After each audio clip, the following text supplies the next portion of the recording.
Ahoy, Filthy Pirates. This is Danimal, and welcome to another episode of Talking Filthy. Filthy Pirate Coffee is all about mustering our crew on the quarterdeck to chat over some amazing low-acid coffee. Just a warning, we do occasionally have episodes that contain explicit language, sensitive topics, or controversial discussions. We are pirates, so yeah, there's that. You can find out more about us on our website at www.filthypirate.coffee. Good morning, this is Danimal here with Charlie. Welcome to Talking Filthy. We're going to discuss raising Old Glory and what it means to certain people and how they do things in this program called Flags for the Flagless. Charlie, morning. Good morning. Glad to be here.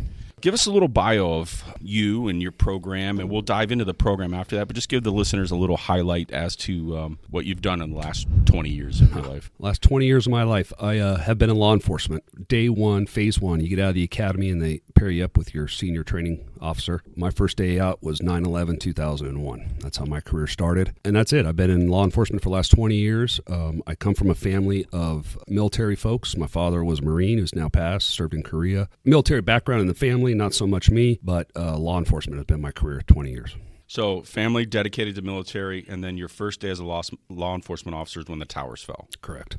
Certified, out on the street, able to take liberties in life, certified officer. And 9/11, we're going to come back to that because 9/11 has such a significant impact on this program that Charlie does, as well as my life and Charlie's life. I was a rookie cop. I had been out for, 18 months. So I was just a tad ahead of Charlie, which means he can retire in the very, very near future if he chooses. 6 months. Great career Charlie's had. Without further ado, let's talk a little bit about Flags for the Flagless. Kind of run through how it started and where you're at today. Dan, I told you before we came on, I could talk all day. Days about this program and what it's done. You know, as I stated earlier, I grew up in San Diego. Dad was a Marine. We were around a lot of military families growing up. He had a very good friend who was a two-star general who oversaw Camp Pendleton, and he was transferred to Quantico, and he was the head guy back at Quantico. And I went back there for a changing of the guard where he was being retired and someone else came in. And the pomp and circumstance that I saw for our country and for a Marine like that, the Commandant of the Marine Corps flies in on his helicopter, and it was a moving experience being around military families growing up. So fast forward to 2001, I come across, my first day as a cop, and I got just the whole country was under siege. And then about 6-7 years ago, I met a guy. He's a retired football player. And he was giving back. He was helping veterans. He was inspiring others to do more, and it affected me. I came back to Tucson and said, what can I do? I've been a cop for 15, 16 years now. What can I do to make my community better, that I can leave a legacy behind for our community to remember, the things that we've done and been through? So I was on patrol, start driving around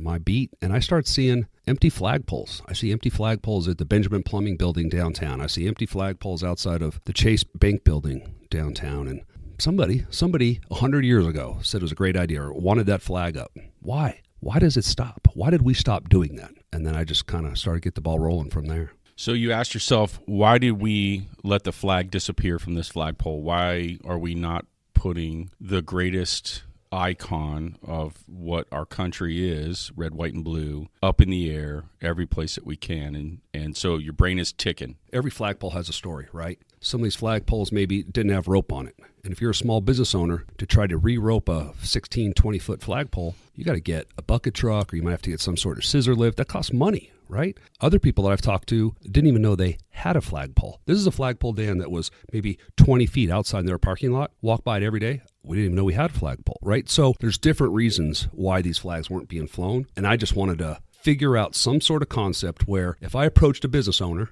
and I said, look, you have a flagpole, I would like to re-rope it and put a flag up for you.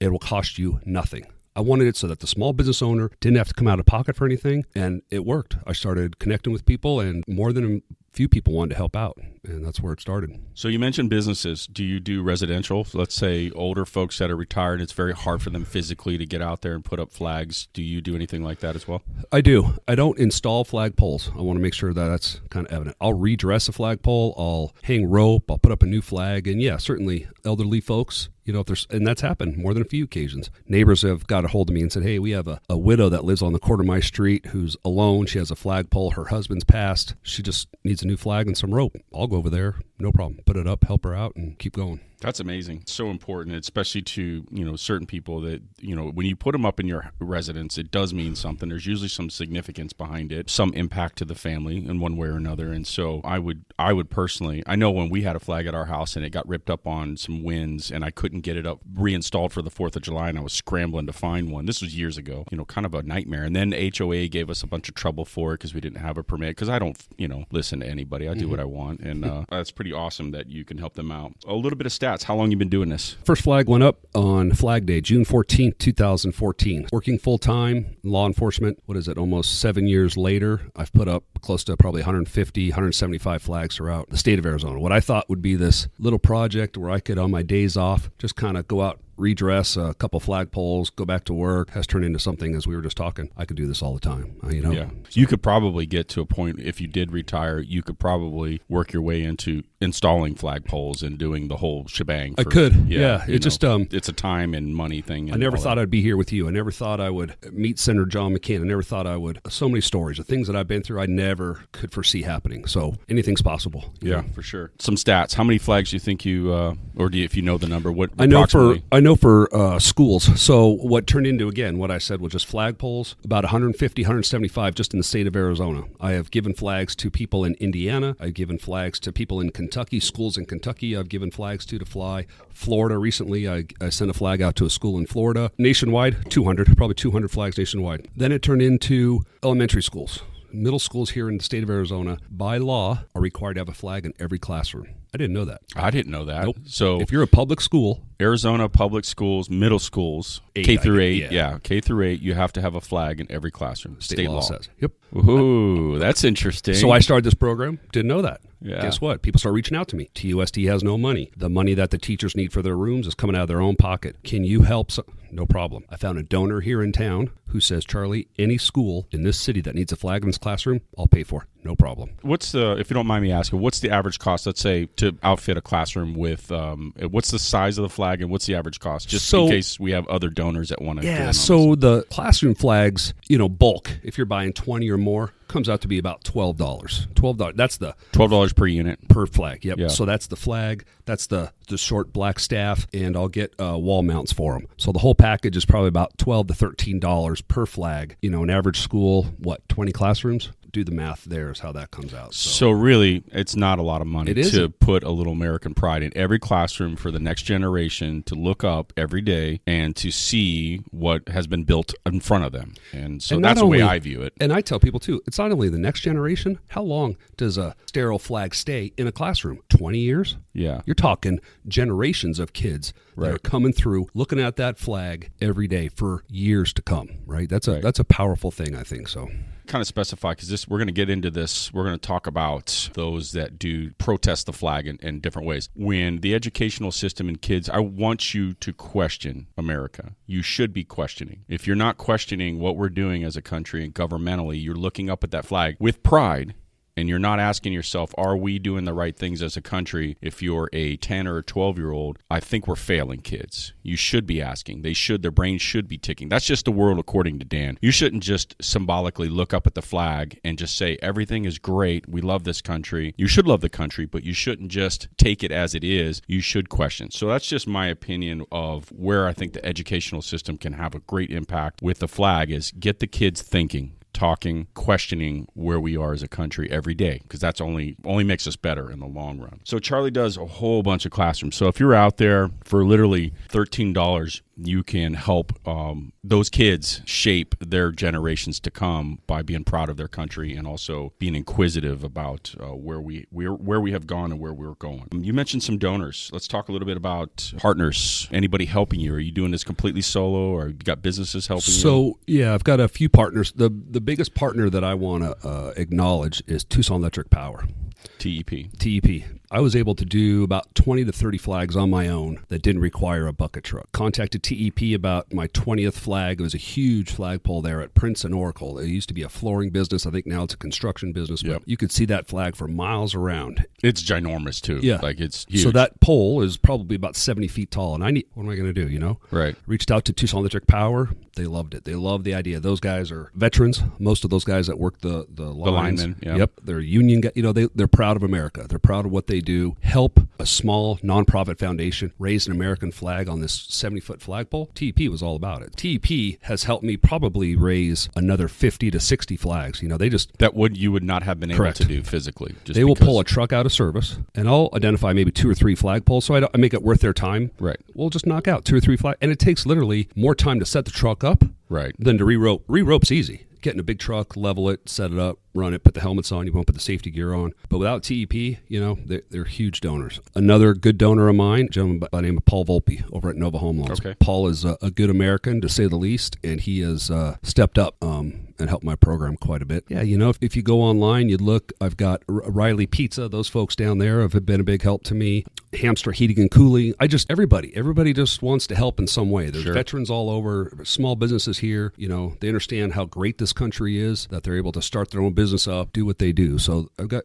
quite a few people love what I do. Are you for our listeners, are you a 503c certified I am. Yep. Charity organization? I am. A little info on Charlie's organization. You can find him on Instagram and Facebook under Flags for the Flagless, and that's just like it's spelled, with the exception of on Instagram it's flags, the number 4, and then flagless, which is also the same as their website, flags, the number 4, flagless.org. Feel free to reach out to Charlie if you want to help, if you need help with the flags, and we're going to cover some more of that in a little bit. So you are a certified 503c charity stuff that going for you. Let's talk a little bit about what is the flag that you put up that had the most impact on you. Do you have one that sticks out? The first 2, and I'll tell you, the first one I did was the Benjamin Plumbing Building downtown. Historic building. It's been there 100 years. Used to be the ice and coal storage building. Store vehicles. Used to be a big storage warehouse. Vehicles come off the rail. They put cars in there. I mean, that thing's been there 100 years, right? And I saw a flagpole leaning off the top of it, and I said, this is it. This, to me, I saw that building as the gateway to Tucson. You come off I-10, come in through 6, and you're driving to the U of A or 4th Avenue, and there's this big building. I said, that's the one. That's the first one I want to do. So I walked in and talked to the manager of the store, and I said, look, this is what I do. I've never done this before. I just want to put a flag up. You've got it. Can we figure out? Manager kind of shrugs his shoulders and says, up top, the flag's there, but we have no stairs to get to the rooftop. We have no stairs. There are wooden stairs. Building's 100 years old. Those stairs have disappeared. We need to get like a big A-frame ladder to get on the roof. I don't think that's really possible. He says, oh, well, here's the owner. Mark Berman's coming in. Ask him, see what he says. Coincidence, timing, right? Everything was meant to be. Yeah. So Mark Berman walks in, the owner of Tucson Plumbing, comes in and says, I give him the story again. I said, this is what I want to do. You got a flag up there. You have this pole. I know it. He says, no problem. I go, wait a second. Do you understand what I'm asking? He's like, yeah, I'll build stairs for you so you can put a flag up there.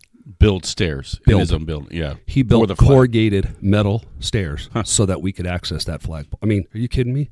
So just that story in itself. So my first flag was on flag. I try to do a lot of symbolism when I do some of the flags. So this particular one was Flag Day, 2014. That story about it, right? It just timing, like you said, luck. To someone to understand the importance of what I was trying to do, I'll spend a couple grand. I'll build corrugated stairs so you can hang a flag off my building. Great story. Wow. Yeah. So, and then one other one real quick I think you were involved with was shortly thereafter, September 11th, 2014. I put 2 flags up outside of the Chase Bank building downtown. That. I have pictures of that downtown. Yes. Yeah. So that I won't get too much into that, but what struck me is that when I came out and I gave a talk, I looked out, every single TPD SWAT member was there. They were all standing there. You guys had done the stair run, I think, at U of A. We did. I was feeling very, very miserable because we had just done one of the 9/11 stair runs, and my fat ass was trying to stay in shape and all that stuff. But I remember that, as long as I was upright, I was going to go to that because it was important. But that was a downtown Chase. I remember that. That to me, to see your best friends, all the guys that put their life on the line for you, supporting you, moments I won't forget. So that one, to me personally, struck home. So it's not just a simple red, white, and blue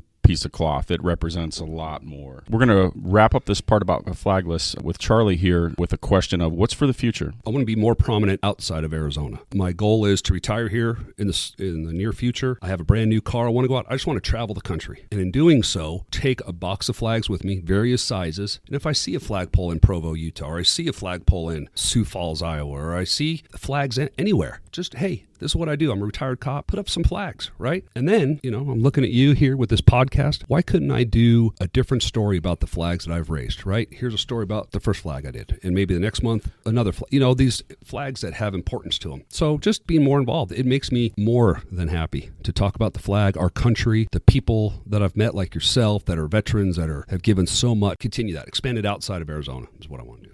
I think that's a great cause and a great vision, and I absolutely think it is completely doable. Tons of space for work for people to help, to get involved, so I think that is going to be a fun mission. And you can do that, for the rest of your life and not feel bad about any of it. Yeah. Flag raising, you're going to kind of dive into something about the flag and kind of shift gears. So you have Charlie's program that basically gets, to me, one of the most iconic things that represents this country up in the air, up in view, up in vision. Right. And when you think about it, to a Marine, the most iconic one is the raising of the flag on Iwo Jima. It symbolized the downfall of tyranny, the downfall. Everything was changing with the Imperial Japanese Army and the, Nazism at that time. It symbolized to the whole world that, in a nutshell, America was going to stand on its own 2 feet. It was not going to fall to any of that. So you go forward, 70, 80 years from that point, and the flag has always meant something. Now, the timing, I think, is fantastic right now for us to take a look at the flag, because there's so many things going on. There's people kneeling on the flag in protest of law enforcement. And I'm going to talk a little bit more about that in a little bit, because I'm a little confused as to their point on that. And I think they've shot themselves in the foot with that. But I also have a contradiction to my own statement on that. But I want to cover in our shop here and what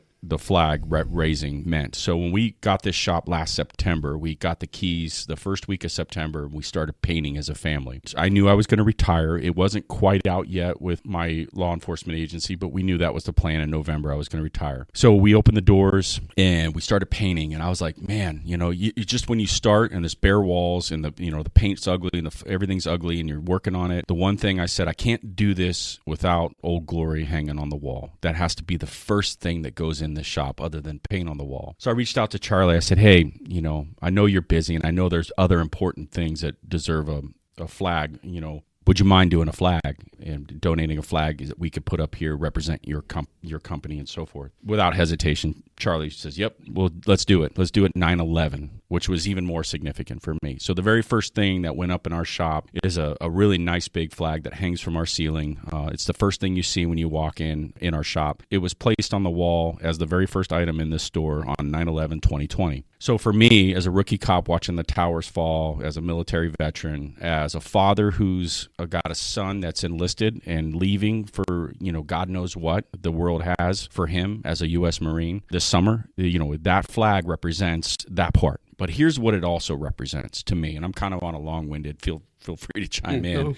I'm enjoying it. The flag represents, from this aspect, that if you, with a little bit of dirt under your fingernails and a little bit of sweat on your eyebrow, you can have your own dreams come true. You can place in America, despite all the people that say if so-and-so wins the presidency, I'm leaving, I'm going to Canada. Good, go. Because I love this country. Even the current president that's in there, I respect that because of what it represents. I don't respect some of the context of that, but respect is that raising of the flag means a family can work hard, they can sacrifice, they can dedicate themselves, and they can live their dreams, and they can be part of a community. So that's the other side of what that flag means to me. That's flag number one. Now, we also have an encased flag that Charlie gave me, 2018. So it was 3 years ago. Out of the blue, this caught me off guard. And I got to be honest with you.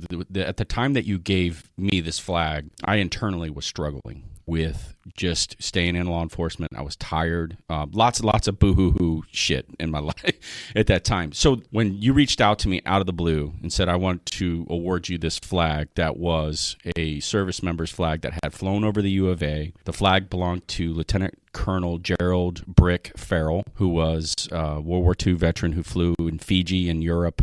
And then he, after the war, worked at the Veterans Hospital as a dentist in Mississippi until 1964 in his passing. And then I don't know exactly how it works. So elaborate a little bit on that part, how that part works. Well, so for me, back to my sponsors, I neglected to also mention one of the best sponsors I have, but they're quiet. They're kind of a silent partner, if you will, and that's the University of Arizona Athletics Department. James Francis, Susie Mason, Mike Haregrove, the others over there at University Athletics, huge supporters, but it's not advertised, and here's why. What The U of A, how I started is James Francis, who works with the University of Arizona, came to me one day and said, hey, I've got 20 flags I want to donate to your program. There were 20 flags for homes. No problem. So I met him, I talked to him, but prior to meeting him, I'm a U of A alumni. So I go to U of A football games every year. And I see a big flag fly over the stadium. And what happened is people started reaching out to me early on in this project and said, hey, my dad served in World War II, or my uncle served in World War II, or I had a grandfather in World War I, and I've got a service flag at home. I have no purpose for it. I don't know what to do with it. Can I give it to you and you could find a home for it? I get chills right now. Think about it. It's like, I get it, right? You get a flag on Amazon. That's an Annan flag, great flag. Someone says, here, I want you to have my family members.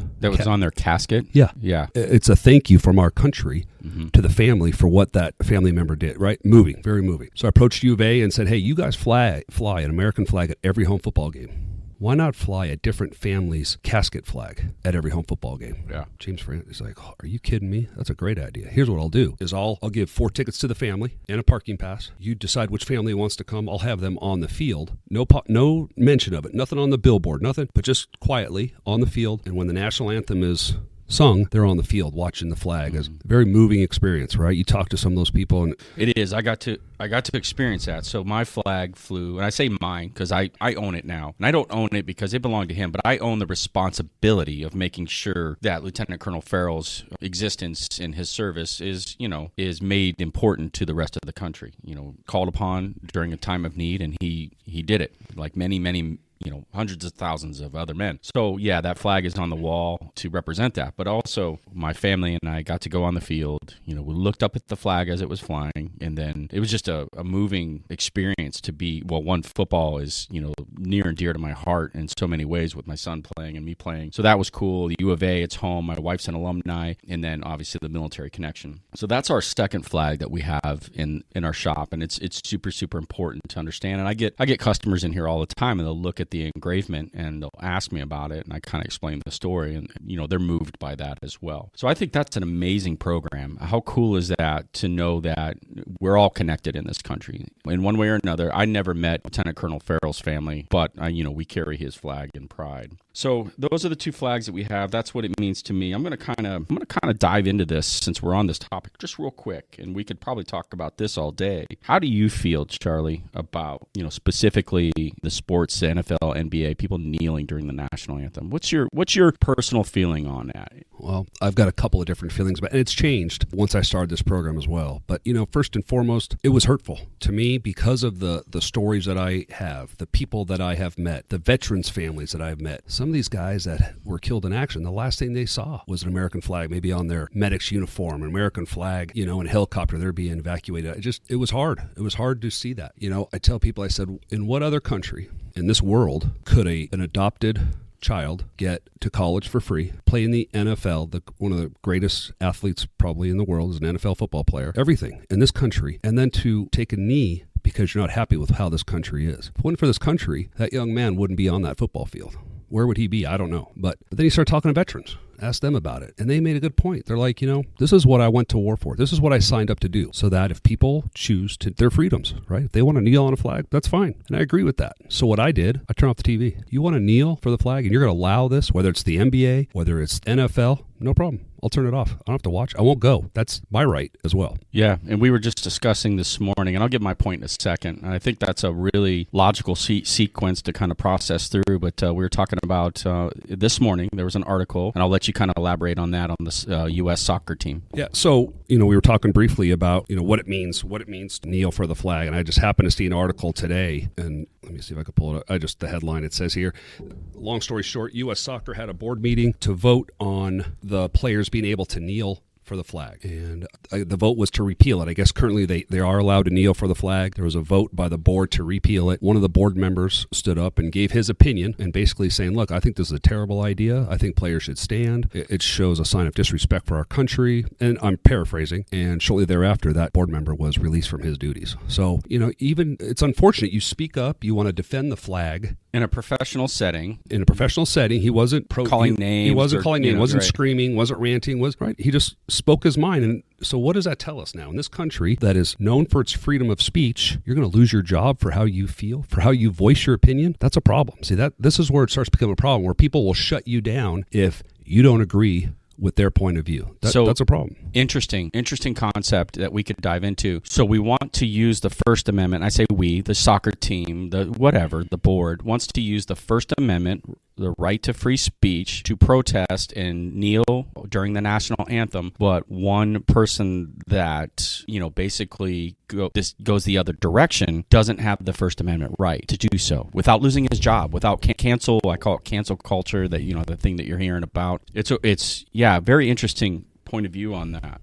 My thought is this, kneeling during the national anthem. Obviously, I'm never going to use violence towards anyone that does that. These people that, assault people and stuff that do that, you can't do that. There is free speech. I don't think it's the best platform. I do think as a veteran and a person that served in uniform for 24 years, I do think it's important to allow people to speak. I don't think you get your point across. I think the said football player, professional football player, had he become on a podcast and voiced his opinions about the brutalities against African Americans or minorities by police officers. And being a police officer, I understand what he's saying. I get it. I don't agree with the inflaming of it. But had he chosen another way to speak that, I would have had much more respect for him than kneeling during the national anthem, because I think it's apples and oranges. His goal was to combat the inequalities towards minorities, which had nothing to do with service members, which the flag and the national anthem and during sports game, that is absolutely what we're doing at that time. So it's kind of I do agree with the veterans. It is your right to do that. That is what we have sacrificed for.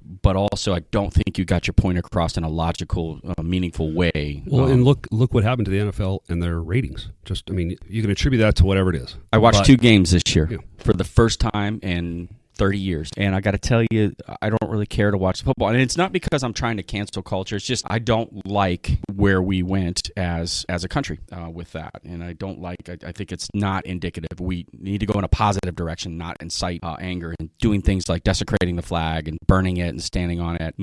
So I'm going to take it one step further. I want to cover destroying the flag or standing on it, or, those types of things that we've seen in the last year really heavily in protest. I don't think you should do it. And I think it should be illegal, and here's why. I chalk it up there with it incites violence. And if you look at the First Amendment, you are free to speak until it incites physical assault, violence, that type of thing. And I'm paraphrasing what it means. Basically, you upset somebody so badly that anybody, the common person, would say, yeah, that would do it. And I can think of a few words that we just don't use in society that have been deemed unacceptable, and you're probably going to get punched in the face if you say it. I think the flag is right up there doing those things with that. If you stand on a flag in front of a bunch of veterans, there's a good probability, a logical person say, oh dear Lord, he's going to get his ass whipped in about 2 seconds. So I think it should be illegal to do those things. But, that's a further discussion on that. In the end, I would never teach my kids to disrespect that or any other country. Because you want to fight, that's a great way to do it. There's other ways to do what you're trying to accomplish than desecrate someone's. Our country may not be perfect. We could all do better in all aspects of our life, and our country could certainly do better. But we are still the greatest country in the world, hands down. We have people dying every year on the southern border, out in cells, out coming across the Tohono O'odham Nation. There are people dying to get into this country. They're coming across the desert in 115-degree weather, chancing it all with no water or food to be in the greatest country in the world. And It is. I agree with you. So, you have to look at that aspect. Okay, yeah, I want to leave, or we should do this. There are people, I don't think we realize how good we have it, right? I've traveled the world at times in my life, and I tell you, when you come home to this country, there was no greater feeling. I know what my rights are. I know, you go to another country, man, they could stop you for any reason. They can do this. They can jail you. They can jail you. Yeah, right? In this country, I don't know. It's a great feeling to come home, right? Yeah, we're hung up on a few things that have occurred. Right, wrong, or indifferent. I'm not here to judge those. I'm just saying that we're hung up on a few things when there's many, many, many great factors to be proud of. And that flag represents that. And I agree with Charlie on that. So we're going to kind of close it out. And typically what I do is I kind of cover a pirate fact and a coffee fact. And today's pirate fact is, for those that don't know, the original Jolly Roger origin is not actually called Jolly Roger. It was a red flag that was flown on pirate ships that were basically no surrender. We covered that in a previous, but it was French for Giolet Rouge, which was pretty red. Because pirates were kind of doing their own thing anyway. Jolet Rouge turned into Jolly Roger when it was butchered a little bit. And so that's pirate fact. Coffee fact. First recorded crackdown on coffee was in Mecca in 1511. Coffee was booming at that time, and the governor of Mecca believed that the people were drinking coffee, conspiring against him. Kind of like, maybe this setting here where we're talking about government. So they cracked down on coffee and put a halt to it. So as we close it out, Charlie, a few rapid fire questions that Charlie didn't know was coming. Just one word answers. You're an 80s iconic kid, right? The greatest, most fun generation, I think. When we didn't have seatbelts, we drank out of garden hose. We rode in the back of station wagons. Bikes with no helmets. Bikes with no helmets, with a ramp that had 15 bricks and a piece of plywood that would break. Back when everyone wasn't a sissy, so I can claim that. I was part of that. Friday the 13th or Nightmare on Elm Street? Friday the 13th. E.T. or Goonies? Goonies. Did you know Goonies' birthday was 35 years ago? I think today or yesterday. I did not know That's how old that movie is. So not to make us feel any better. All right, zombie apocalypse goes down. The COVID vaccine turns everyone into a zombie. Just hypothetical. What are your weapon choices? 3 of them. MP5, Springfield 10 millimeter, and probably some sort of fixed object, a bat of some sort in case. Hands-on. Hands-on. When it gets down to it. Yep. Very unique. I've asked 3 people that on the podcast. Everyone else was all ballistics. You actually gave me one that's like, when I run out of ammo, and I will, what am I going to use? That's reusable. Give me a pet peeve while you're out driving that other drivers do. That drives you crazy. Or what they don't do. Or what they don't do. Yeah. It's just, how hard is it if you're going to make a turn to turn on your blinker?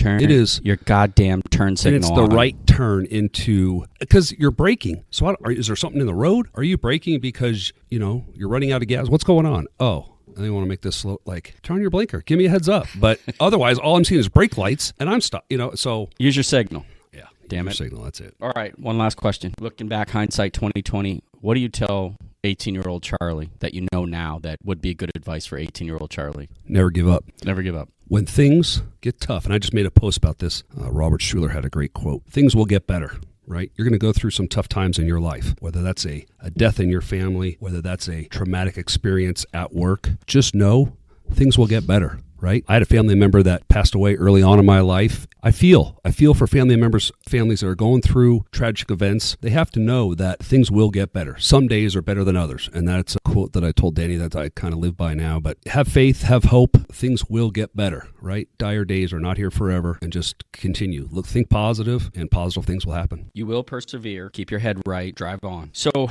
thank you, Charlie, for your family service to the Marine Corps, to this country. Thank you for your continued service as a peace officer. We don't give our peace officers enough gratitude these days. Having been one, I know what it means to serve in a uniform and to go out there and do the job that, especially right now, that not many folks are real happy with, and that's okay, because things will get better. They will over time. So thank you for that. And most importantly, thank you for what you do with the flag. And it is important, and it is extremely valuable to so many families for lots of different reasons, but mainly because it's the one thing that can unite us. It is, while it is 3 colors, literally, figuratively, it is 1 color. It is one American, and that's what it means. So you get, for our listeners, you get a chance. Check out Charlie on Flags for the Flagless on Facebook, on Instagram, Flags for the number 4 Flagless, and then on his website, Flags the number 4 Flagless.org. If you have any questions, you want to help, you can't find Charlie or connect with him, get a hold of me at the coffee shop. He's always looking for folks that want to help, donate, help with whatever, or folks that are in need. So feel free to pipe up. Let's get that flag up in the air. It should be flying, especially right now, especially at a time where we're probably the most divided we've been in a long time as a country. Let's get that flag in the air. Any parting words, Charlie? I just want to say thank you for what you've done. You've inspired me. I don't think I've ever said that to you, but when I was working with you, whether it was in a tactical capacity or at a work capacity, you were the epitome of excellence. You were a hard worker.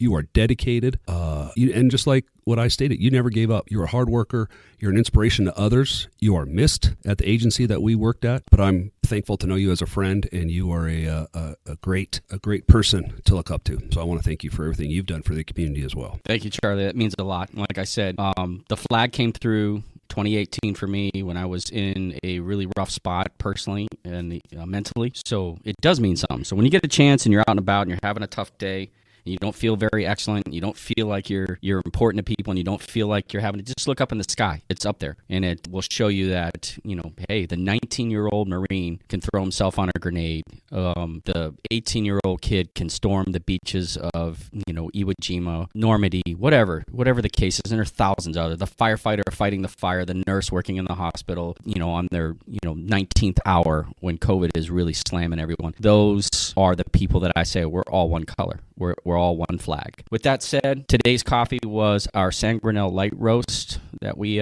were drinking. And for everyone else, stay caffeinated. Give no quarters to your morning. Peace. Well, Filthy Pirates, we hope you all enjoyed the show today. Hit that like and subscribe button to follow us on our YouTube channel. Check us out at www.filthypirate.coffee or come see us to sample our amazing coffee at our store. Stay caffeinated and give no quarters to your morning.